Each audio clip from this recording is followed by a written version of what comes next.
Hi everyone, my name is Bryson, and today I'm going to be talking to you about endangered languages and Native American, primarily being the focus.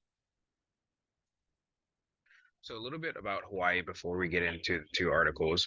When we're talking about Hawaii and what's happened to Hawaii over the course of its history, at times there was Hawaiian people, there was monarchy, missionaries and colonization occurred.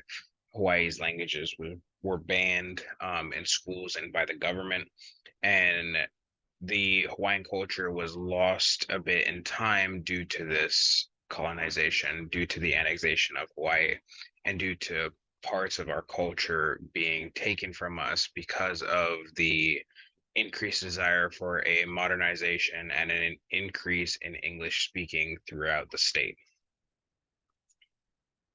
The first study was an observational study where the people of Hawaii don't necessarily speak Hawaiian. There's couple small groups who still do or are practicing the process of revitalizing this native Hawaiian language into being more academically spoken, culturally spoken, spoken at home, spoken throughout social peers, and used in the tourism sector of Hawaii.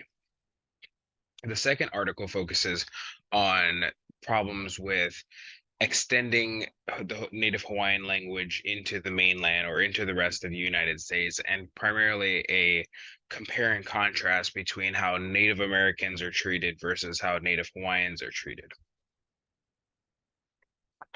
So the first article focuses on present day efforts over the past 10 to 20 years or so of Hawaiian language being revitalized by the state, being given government funding, but also kind of being left to the people who choose to do it, the group of linguists who are trying to revitalize this language, who are trying to understand it, learn the lexicon, learn the phonetics, and learn everything that they possibly can from other groups of Hawaiian speakers who have held on to what they know, what they can, and use that as the revitalization process for primarily being the academic setting.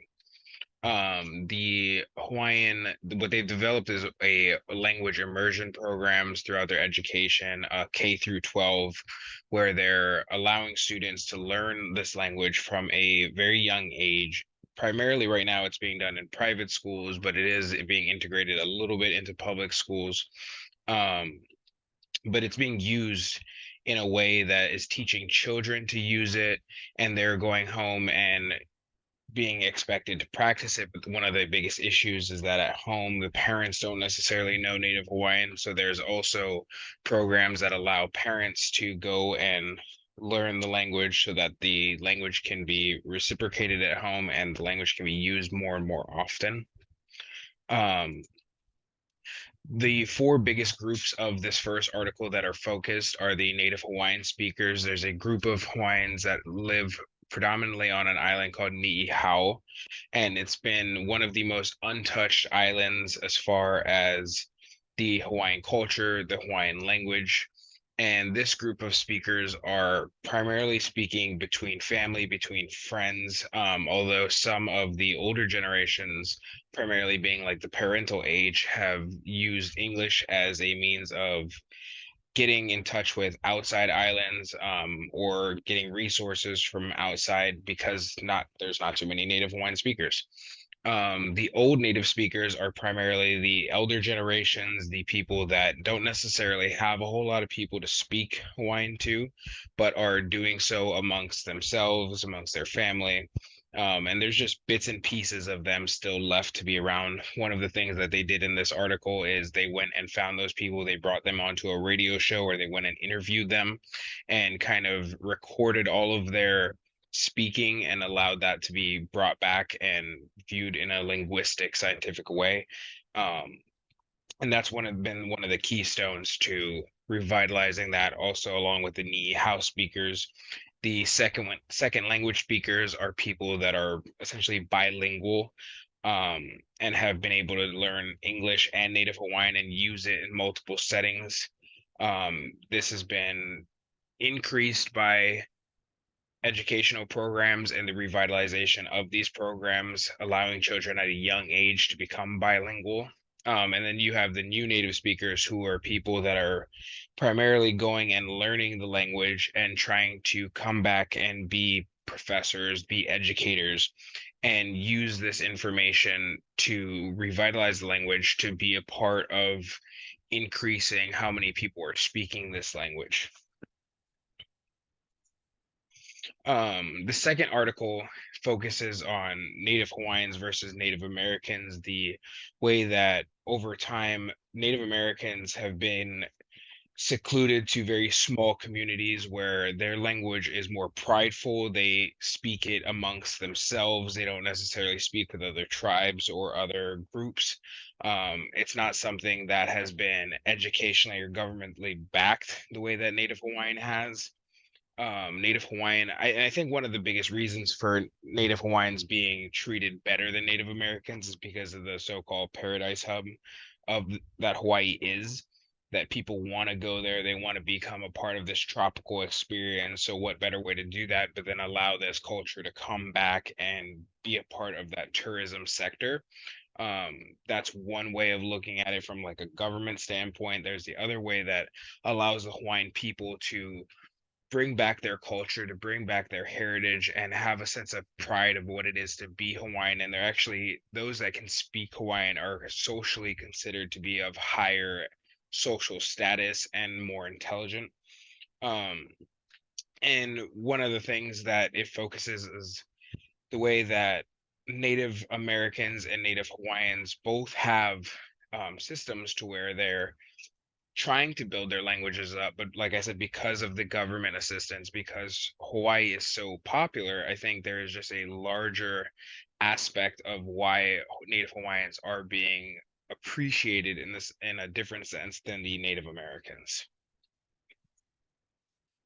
There's been a drastic decline in the number of Native Hawaiians. Obviously, over time, Hawaii was annexed at one point. Our language was banned, so there was a large portion of our culture or history that we were no longer allowed to speak our language in academic settings or really even at home, where English was being pushed as being the predominant language, causing a loss of cultural identity, loss of heritage. This is also something the Native Americans have seen. And so when you're looking at these two groups, it's important to understand that yes, the language is being revitalized. Yes, it's becoming a more popular thing, but we're not doing that with all languages. We're just doing that with those that we feel are important to us. And one of the things that it's done for Hawaii is allowed it to become one of the few states that has two languages as the main languages of the state, that being Native Hawaiian and English. And a lot of Native Hawaiian is being primarily taught in private school settings to people of Hawaiian descent, but they're also allowing it to be more integrated into anybody who wants to learn Hawaiian can learn Hawaiian if they choose to and can become a Native Hawaiian speaker, although they're not from a Hawaiian background. This is kind of one of the ways they're using that revitalization process, with that if you're willing to learn it, we're willing to teach it to you and hope that the language kind of picks up and becomes more popular throughout time. The importance of preserving Native Hawaiian, again, like I said, it comes with the cultural pride for the Hawaiian people. It's something that we, for a long time, were taught was uneducated to speak Hawaiian because you want to hold that principal standard of speaking well-spoken English and being educated. But what they're finding is that a lot of these students who come from these Hawaiian speaking backgrounds actually have a much higher percent of academic honors in the educational settings, and they're doing quite well being able to be bilingual or even primarily Native Hawaiian spoken in the classroom. And so after reading these two articles and seeing how many similarities there are, because it's such a niche topic, but differences, especially when you're focusing on the Native Americans and their mistreatment and the Native Hawaiians and how it's being built up. I think the question that is left after all of this is Native Hawaiian going to be considered a language that will be spoken throughout the state and so forth, and maybe outside of the state one day? Or is this all a novelty act for tourism? And part of me wants to hope that Native Hawaiian is used and is taught in these settings for the betterment of the Hawaiian people, for the betterment of the culture, for the art. Um, but when I think about it and I think about how much it's used right now, at least, I think the biggest job application for this is the tourism sector, and it allows a lot of people to just feel like it's some novelty thing where you go to a luau or you go to a hotel or you interact with somebody of Native Hawaiian, and the fact that they speak the language, it's like you're just being immersed in the culture. And it's more of an experience than it is being beneficial in the long run for the Native Hawaiian people. I myself am of Hawaiian descent, and I'm hoping that this is a stepping stone in the right direction for the Hawaiian people, for the mistreatment of our history, and for a lot that has been illegally taken from Hawaii. But at the same time, it's done a lot of good for Hawaii, allowing us to be a part of the United States and to be modernized in a lot of ways that, had we not became colonized, I don't think we would be in as good of a standing or even necessarily around anymore. There's not a whole lot of us left, um, and not a lot of Hawaiians left in Hawaii. So it's very important for the Hawaiian culture to stay there and for people to take that appreciation of learning this language, revitalizing it, and making it come back from what it once was, a dead language almost. Although there is Hawaiian Pidgin, there's even Hawaiian Sign Language, which was discovered in the 1930s. There is different forms of the Hawaiian language. There's also hula interpretation that has its own essence of language, but there's a lot of language in Hawaiian culture. And so I think Native Hawaiian and focusing on that is just the stepping stone in the right direction. And I hope in a linguistic scientific level, we'll continue to do that with as many languages as possible so that we're not losing one language a week per se. Thank you.